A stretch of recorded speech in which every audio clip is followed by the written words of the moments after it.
হরে কৃষ্ণ। এই বছর কিন্তু পুরুষোত্তম মাস আছে। পুরুষোত্তম মাস যেটাকে আমরা বাঙালিরা মল মাস বলে চিনি। এবং এই মল মাস কেন বলা হয়? মল মানে যেগুলো কি অশুচি, যেখানে কোনো পবিত্র কাজ হয় না।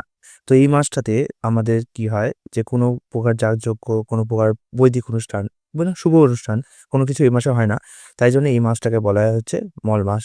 এখানে আমি কিছু পয়েন্ট দাগিয়ে রেখেছি। সেই পয়েন্টগুলো আপনাদেরকে আমি বলব, পড়ে শোনাবো।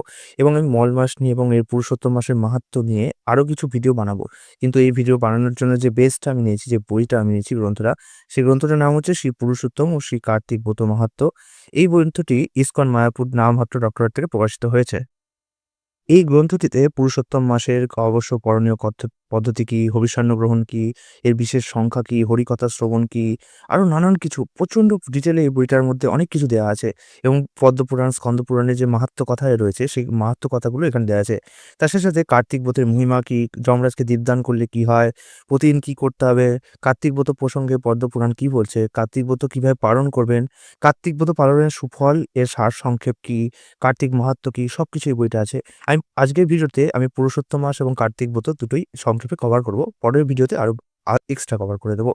যেখানে আগে বলি পুরুষোত্তম মাস ও অধিমাস জিনিসটা কি। বলছে আমাদের একটি বছরকে শাস্ত্রানুসারে দ্বাদশ মাসে মানে 12 মাসে ভাগ করা হয়। তখন বর্ণাশ্রমগত সকল কর্ম যখন 12টি মাসে বিভক্ত হলো, অর্থাৎ 12 মাসে সমস্ত প্রকার কোন মাসে কি করতে হবে সব বিভক্ত হয়ে গেল, তখন অধিমাস কর্মহীন হয়ে গেল। কেননা অধিমাসে কোন রকম পূর্ণকর্মের বিধান শাস্ত্রে দেখা যায় না। চান্দ্রমাস ও সৌরমাস গণনায় মিল রাখার জন্য প্রতি 32 মাসে অর্থাৎ প্রায় 3 বছর অন্তর অন্তর একটি করে অতিরিক্ত মাস রাখা হয়। এই মাসটির নাম হচ্ছে অধিমাস। যেহেতু এই মাসে কোনো প্রকার কর্মকাণ্ডীয় ক্রিয়া অনুষ্ঠান পালিত হয় না, তাই স্মার্ত ব্রাহ্মণেরা বা পণ্ডিতেরা অধিমাসকে মলবাস বা মলিন মাস বলে ঘৃণা করে। কিন্তু শাস্ত্রে এই অধিমাসটিকে সর্বোপরি শ্রেষ্ঠ বলা হয়েছে। জীবনের কোনো অংশে বৃথা যাপন করা উচিত নয়। সর্বদা হরিভজন করাই জীবনের কর্তব্য। এখানে আরো বলি পুরুষোত্তম মাস বিশিষ্টতাপূর্ণ এবং শ্রীকৃষ্ণের অত্যন্ত প্রিয়। যখন একই মাসে দুইবার পূর্ণিমা সংঘটিত হয়, মানে এক মাসে দুবার পূর্ণিমা আসে, অর্থাৎ 29 দিনের আগেই দুইবার পূর্ণচন্দ্র প্রকাশিত হয়, তখন এই মাসকে দুটি ভাগে ভাগ করে দেওয়া হয় এবং ওই অতিরিক্ত মাসটিকে অধিক মাস বা পুরুষোত্তম মাস আখ্যা দেওয়া হয়, যা প্রতি 3 বছর পর পর সংঘটিত হয়। কৃষ্ণ প্রতিপদে পূর্ণিমা থেকে হলো চান্দ্রমাস। চান্দ্রমাস অনুসারে সনাতন ধর্মীয় অনুষ্ঠানাদি হয়। আমাদের যত ধর্মীয় অনুষ্ঠানগুলো আছে, কালী পূজা, বিজয়া দশমী, দ্বাদশী, যত কিছু আছে, জন্মাষ্টমী, সবই চান্দ্রমাস অনুসারে হয়। এই চন্দ্রবর্ষ হয় 355 দিনে, কিন্তু সৌরবর্ষ হয় আমরা জানি 365 দিনে। তাই সৌর ও চন্দ্র এর সমন্বয়ের জন্য প্রতি 3 বছর পর যে এক মাস মানে 30 দিন অতিরিক্ত হয়, তাই মল মাস। পুরুষোত্তম মাসের কি কি নিয়ম পালন করতে হবে তা প্রদান করেছিলেন যে ভারু মহারাজ। প্রথমত রাধাকৃষ্ণের যুগল বিগ্রহ অর্চনা করতে হবে এই মাসে। ব্রাহ্ম মুহূর্তে, অর্থাৎ ব্রাহ্ম মুহূর্ত মানে সূর্য উত্থিত হওয়ার মানে সূর্য ওঠার 1 থেকে 1.5 ঘন্টা আগে, মানে সূর্য যদি 6টায় উঠে তাহলে 4:30 থেকে 5টার মধ্যে এই আভা প্রকাশিত হবে, তো একে ব্রাহ্ম মুহূর্ত বলা হয়। এখানে এই সময় উঠে শয্যা গ্রহণ করতে হবে, শয্যা গ্রহণ ত্যাগ করে বিশ্রাম গ্রহণ করতে হবে। সারা মাস কি করতে হবে? সত্য কথা বলতে হবে। সত্য কথা অবশ্য সবসময় বলা উচিত। কোনো ভক্ত, ব্রাহ্মণ, গাভী, সন্ন্যাসীকে পুরুষোত্তম ব্রত পালনকারী কারো প্রতি কোনো নিন্দা বা অপবাদ কথা বলা থেকে বিরত থাকতে হবে। অন্য মাসে তো থাকতেই হবে। এই মাসে বিশেষ করে সতর্ক করা হয়েছে। কারণ এই মাসে যেমন ফলও ভালো পাওয়া যায়, তেমন পাপ করলে তারও বিশাল পাওয়া হয়। যেমন বলবো কাহিনী আছে একটা, যে এখানে দ্রৌপদী একটা পাপ করেছিল, তার জন্য তাকে কি শাস্তি পেতে হয়েছিল বলবো। এই মাসে 32, 25, 64 বা 828 মালা জপ করার জন্য বদ্ধপরিকর থাকতে হবে। হরিকথা শ্রবণ করতে হবে, রাধাকৃষ্ণের অর্চন করতে হবে। বিশেষত 1 লক্ষ তুলসী পত্র দিয়ে শালগ্রামে পূজা করা হয়, তাহলে অচিন্ত্য শক্তি পাওয়া যায়, অচিন্ত্য কৃপা পাওয়া যায়। এছাড়াও এই মাসে কি করতে হবে? রাধাকৃষ্ণের সাথে সাথে বিশুদ্ধ গাভীর ঘিয়ের প্রদীপ, বিশুদ্ধ গাভী না, ঘিয়ের প্রদীপ মানে বিশুদ্ধ ঘিয়ের প্রদীপ অর্পণ করতে হবে। আর প্রতিদিন সূর্য উদয়ের পূর্বে যমুনায় বা যেকোনো পবিত্র নদীতে স্নান করতে হবে। যদি কারোর কাছে পবিত্র নদী মানে বাড়ির কাছে না থাকতে পারে, এখন ধরুন কেউ আমেরিকায় আছে, তার কাছে কি করে যমুনা বা গঙ্গায় স্নান করা সম্ভব হবে? তাহলে সেক্ষেত্রে সে জল নিতে পারে, বা গঙ্গার জল কিংবা যমুনার জল। যদি সেটাও সম্ভব না হয়, আজকাল অবশ্য গঙ্গার জল পাওয়া যায় অনলাইনে। তবুও যদি কারোর বিশ্বাস না থাকে অথবা সম্ভব না হয়, তাহলে সেখানে গঙ্গা 3 বার বললেও স্নান করা যায়। ঠিক আছে? এছাড়াও দুপুর পর্যন্ত উপবাস করে শস্যদানা বা শিম জাতীয় খাদ্য বর্জন করতে হবে। শুধুমাত্র ফল ও সবজি দিয়ে, যেমন একাদশী তিথি করা হয় সেরকম দিয়ে উপবাস করতে হবে। যদি সম্ভব হয় এই 1 মাস ব্যাপী এরূপ প্রসাদ দিনে একবার গ্রহণ করুন, অথবা দিনে মাত্র একবার মহাপ্রসাদ আকণ্ঠ গ্রহণ করুন। একবার মাত্র খাবেন, আকণ্ঠ খাবেন, যাতে পুরো রাত্রিটা কভার হয়ে যায়। আপনার ক্ষমতা অনুসারে আপনি শপথ করুন এবং চেষ্টা রাখুন যাতে মাসের মধ্যে কোনো পরিস্থিতিতে ব্রত বা শপথ ভঙ্গ না হয়। কিছু ক্ষেত্রে এখানে বলা হয়নি, বাট শাস্ত্রে বলা হয়েছে যে যদি কোনো জীবনদায়ী ওষুধ হয় বা কিছু মানে এমন হয় যে খেতেই হচ্ছে, তাহলে সেক্ষেত্রে সেটা করা যেতে পারে। ঠিক আছে? যেখানে প্রাণ সংশয়ের ব্যাপার আসে। ওকে? কিন্তু যারা পারে, মানে যারা কোনো ওষুধ খাচ্ছে না বা সুস্থ সবল আছে, তাদের যদি সম্বল হয়, মানে স্বাস্থ্য এরকম নয় যে আপনার পক্ষে সম্ভব নয় অথচ আপনি সেটা করার চেষ্টা করছেন না বলে ভগবান রেগে যাবে, এরকম না। মানে যদি এমন হয় যে আপনার পক্ষে সম্ভবই হচ্ছে না, একদমই 100% সম্ভব হচ্ছে না কোনমতেই, আপনি চেষ্টা করে পাচ্ছেন না, সেক্ষেত্রে স্বাস্থ্য একটুখানি মানে ভগবান একটুখানি মেনে নেন। কিন্তু যদি এমন হয় যে আপনার কাছে সুবিধা থাকে অথচ আপনি করছেন না, সেক্ষেত্রে কিন্তু ভগবান সেটাকে পাপ হিসেবে, অপরাধ হিসেবে গ্রহণ করে। আচ্ছা, এই ১ মাস ধরে কিভাবে পুরুষোত্তম ব্রত উদযাপন করবেন? যেগুলো কাহিনী বলেছি সেগুলোই মানে মোটামুটি বলা আছে। এখানে ব্রাহ্মণকে দান করতে হবে কথা বলা আছে। ৩ জন, ৫ জন, ৭ জন, ৯ জন বা ১১ জন। এই সংখ্যাগুলো মনে রাখবেন। ৩, ৫, ৭, ৯ বা ১১ এরকমভাবে দান করতে হবে। কি, কি দান করা যেতে পারে? নতুন বস্ত্র দিতে পারেন, সোনা দিতে পারেন, নতুন জুতো দিতে পারেন। কোনো ব্রাহ্মণ যদি না থাকে, অবশ্য ব্রাহ্মণ তো কলিযুগে পাওয়াই মুশকিল। তাহলে সেক্ষেত্রে কোনো বৈষ্ণবকে দান করলেও সেটা একই হয়। ঠিক আছে? ব্রাহ্মণ বৈষ্ণবকে দান করতে পারেন। ব্রাহ্মণ তো এমন ব্রাহ্মণকে দেবেন না যে মাছ মাংস খায়, আমিষ আহার করে, নেশা ধূমপান করে। ঠিক আছে? এ কিন্তু ব্রাহ্মণ নয়। ব্রাহ্মণের কোয়ালিটি কিন্তু এটা নয়। ব্রাহ্মণদের প্রসাদ ভোজন করাবেন। ব্রাহ্মণ কি বলে দিয়েছি। ঠিক আছে? এছাড়াও আর কি করবেন? ধন থাকলে, যদি কারো ধন থাকবে তাহলে সেটা দান করবেন। বলছে বিত্তশাট্য। বিত্তশাট্য মানে বিত্ত আছে অথচ সঠতা পালন করছে। অর্থাৎ টাকা পয়সা আছে অথচ দান করছে না। এমন জিনিসকে বর্জন করে চলবেন। আর এই সময় কার ধ্যান করবেন? নবঘন দ্বিভুজ মুরলীধর পীতাম্বর শ্রীকৃষ্ণকে শ্রীরাধার সঙ্গে নিয়ত ধ্যান করে পুরুষোত্তম মাস যাপিত করবেন। এবং এই সময় কি মন্ত্র উচ্চারণ করবেন? গোবর্ধনং ধরং বন্দে গোপালং গোরূপিণং এটা একটু ভুলে গেল, সরি। গোকুলোৎসবমিশনং গোবিন্দং গোপিকাপ্রিয়ম। এই ১ম বার বলছি তো একটু উচ্চারণে যদি ভুল হয়ে থাকে আপনারা একটু ক্ষমা করে নেবেন। বন্দে নবঘন শ্যামং ত্রিভুজং মুরলীধরং পীতাম্বরধরং দেবং সরাধং পুরুষোত্তমম। ওকে? এটা আপনি যদি গুগল করেন তাহলেও পেয়ে যাবেন। বলবেন পুরুষোত্তম মাসের মন্ত্র টাইপ করবেন, পেয়ে যাবেন। ভগবান পুরুষোত্তমের উদ্দেশ্যে দীপদান কি করে করবেন? ঘিত প্রদীপ, ঘিয়ের প্রদীপ দেবেন অথবা তিলের প্রদীপ, যেমন আমরা দামোদর মাসে করি সেটাই করবেন। এছাড়াও এখানে আপনারা কি একটা মন্ত্র উচ্চারণ করবেন? যোগ জ্ঞানং তথা সাংখ্যং তত্রাণি সকলান্নপি পুরুষোত্তম দীপস্য কলং নার্হন্তি ষোড়শীম। হরিকথা শ্রবণ করবেন। পুরুষোত্তমের বিশেষ সংখ্যা কিন্তু ৩৩, এটা মনে রাখবেন। এই সময় ৩৩ বার দণ্ডবত প্রণাম, ৩৩ সংখ্যক প্রদীপ দান, ৩৩ সংখ্যক ফল ও পুষ্প প্রদান, ৩৩টি শ্রীমদ্ ভগবত গীতা বা অন্য কোনো শাস্ত্রগ্রন্থ বিতরণ। এই জিনিসটা প্রচণ্ড পরিমাণে আমাদেরকে পুণ্য অর্জন করতে সাহায্য করে। তাই ৩৩ সংখ্যাটা খুব গুরুত্বপূর্ণ, এটা মনে রাখবেন। হবিষ্যান্নের মধ্যে কি হবে? গম, আতপ চাল, মুগ ডাল, যব, তিল, মটর, কাঙালি, তন্ডুল, উড়ি, তন্ডুল, বেতো শাক, হেলেঞ্চা শাক, আদা, কাল শাক, মুলন্ত, আতা, সুর, তেঁতুল, আরো অনেক আছে। একবার আপনারা দেখে নিন। এগুলো কিন্তু আপনারা গ্রহণ করবেন। এত কিছু আমি বললাম না, আপনারা গুগল করলেও এটা পেয়ে যাবেন। ওকে?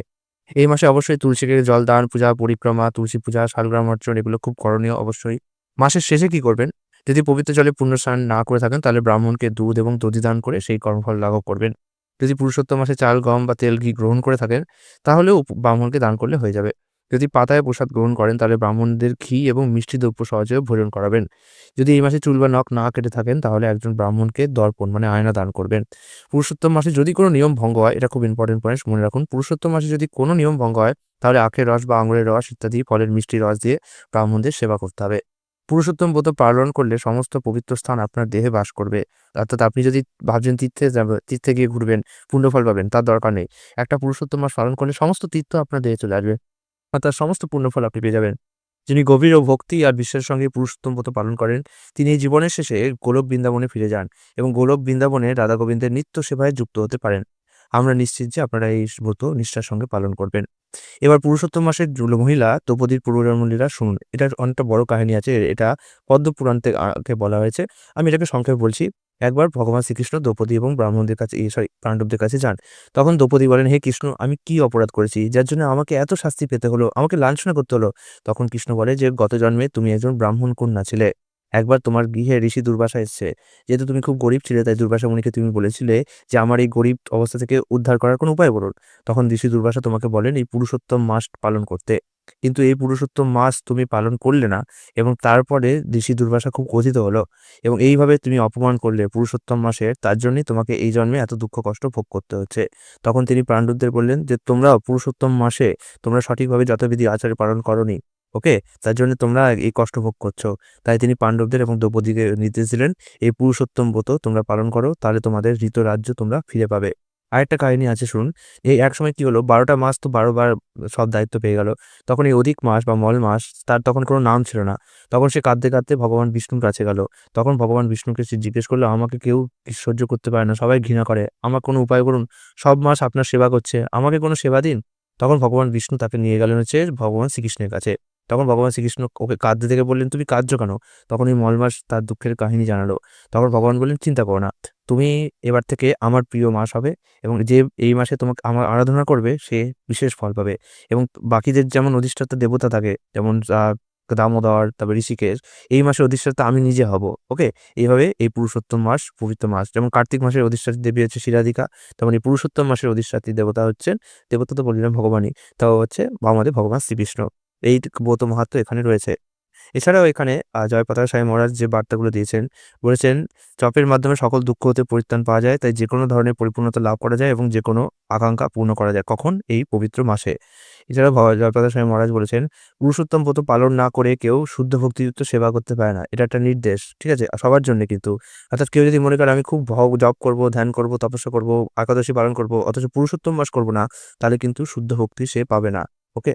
এছাড়াও পুরুষোত্তম ব্রত পালন করার জন্যে তিনি বিশেষ স্বীকৃতি লাভ করেন ও চিন্ময় জগতে ফিরে যান। অর্থাৎ চিন্ময় জগতে ফিরে যাওয়ার জন্য এই পুরুষোত্তম মাস পালন করা উচিত। পুরুষোত্তম মাসের বিশেষ মন্ত্রাবলী আছে, অনেক মন্ত্র আছে।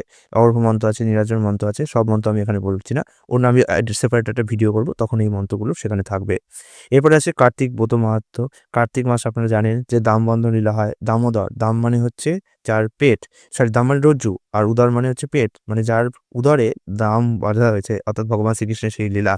তো যখন এই মাসে কেউ কার্তিক ব্রত পালন করে, স্কন্দ পুরাণে বলা হয়েছে কার্তিক ব্রত পালনে যে ফল পাওয়া যায়, সমস্ত তীর্থে স্নান ও দান আদি করেও তার লক্ষ ভাগেরও ১ ভাগ ফল মেলে না। অর্থাৎ সব তীর্থে, যত তীর্থ আছে সব তীর্থে আপনি দান করুন, স্নান করুন, তার লক্ষ ভাগের ১ ভাগও মেলে না, যদি না কেউ কার্তিক ব্রত পালন করে। তাই কার্তিক ব্রত কত মাহাত্ম্য বুঝতেই পারছেন।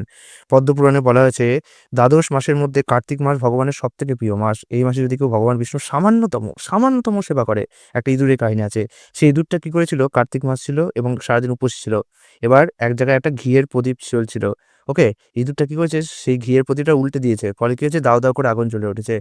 ওই সামান্য একটুকু সেবা ও নিজের ইচ্ছায় করেনি, ভুলবশত হয়ে গেছে। তা সত্ত্বেও ভগবান তাকে পরবর্তী জন্মে কি করে দিয়েছে, মানুষ রূপ দিয়ে দিয়েছে। মানুষ দিয়েছে কিংবা কেউ কেউ বলে গোলক বৃন্দাবনের জায়গা দিয়ে দিয়েছে। যাই হোক, এত বড় উন্নতি দিয়েছে। গোলক বৃন্দাবনেরটাই মনে হয় বেশি লেখা ছিল।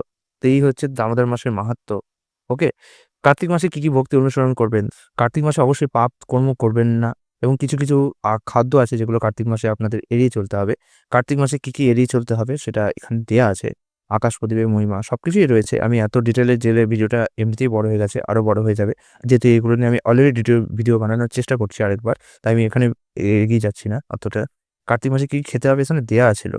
আ এই যে এখানে দেয়া আছে। স্কন্দ এবং নারদ পুরাণে এগুলো বলা হয়েছে, রাজমা আহার করবেন যদি, তাহলে নরকের অধিবাসী হবেন। অর্থাৎ রাজমা আহার করা যাবে না। এছাড়াও কলিঙ্গ, পটল, বেগুন ও আচার বর্জন করবেন না। মানে এগুলো খেতে মানা করছে। এই যে এগুলো বর্জন করে না, তিনি নরকগামী হন। নরকে যান তিনি।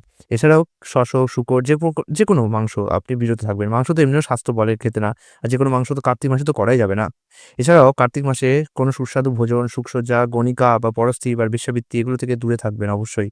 আচ্ছা, এছাড়াও কার্তিক মাসে কোথায় কাংস পাত্রে মানে কাঁসার পাত্রে ভোজন করবেন এবং তৈলমর্দন করবেন না। উত্তম ভোজন থেকে দূরে থাকবেন। অবশ্যই উত্তম ভোজন মানে কি? মানে খুব বেশি তেল, ঝাল, মসলা দিয়ে খুব সুস্বাদু করে রান্না করা হয়েছে, যেগুলো কিনা ইন্দ্রিয়ের লালসা বৃদ্ধি করে, এমন কিছু করা যাবে না। সামান্য অল্প একটু তেল, ঝাল, মসলা দিয়ে সামান্য আ মোটামুটি হালকা খাবার এই সময় গ্রহণীয়। ভগবানকে অবশ্যই প্রসাদ দিয়ে গ্রহণ করতে হবে। দামোদরের আরাধনা করা উচিত। হচ্ছে? এছাড়াও বিষ্ণু মন্দির, শিবালয় বা বটবৃক্ষমূলে রাত্রি জাগরণ করা উচিত বা তুলসী বনে রাত্রি জাগরণ করা উচিত। যদি রোগ আর দুর্ভাগ্যবশত জলস্নান সম্ভব না হয়, তবে শ্রী বিষ্ণুর দিব্য নাম জপের মাধ্যমে ধ্যান করা উচিত। ঠিক আছে? স্নান করা উচিত। ব্রত সমাপন করা সম্ভব যদি না হয়, তাহলে ব্রাহ্মণ ভোজন করিয়ে সেই ব্রত সমাপন করতে হবে। যদি কেউ দীপদানে অসমর্থ হন, মানে দীপ দিতে পারছেন না, তাহলে অন্যদের দ্বারা নিবেদনের জন্য দীপ প্রজ্বলন করবেন। মানে অন্যকে সাহায্য করবেন দীপ দেওয়ার জন্যে। ওকে? বা অন্যদের দীপকে সাবধানে বায়ু ও বিঘ্ন থেকে সুরক্ষা করবেন। তাহলেও আপনি সুফল পাবেন। এছাড়াও তুলসী বৃক্ষের যদি অভাব হয়, মানে তুলসী বৃক্ষ পাচ্ছে না, তখন ব্রাহ্মণ বৈষ্ণবের আরাধনা করা উচিত।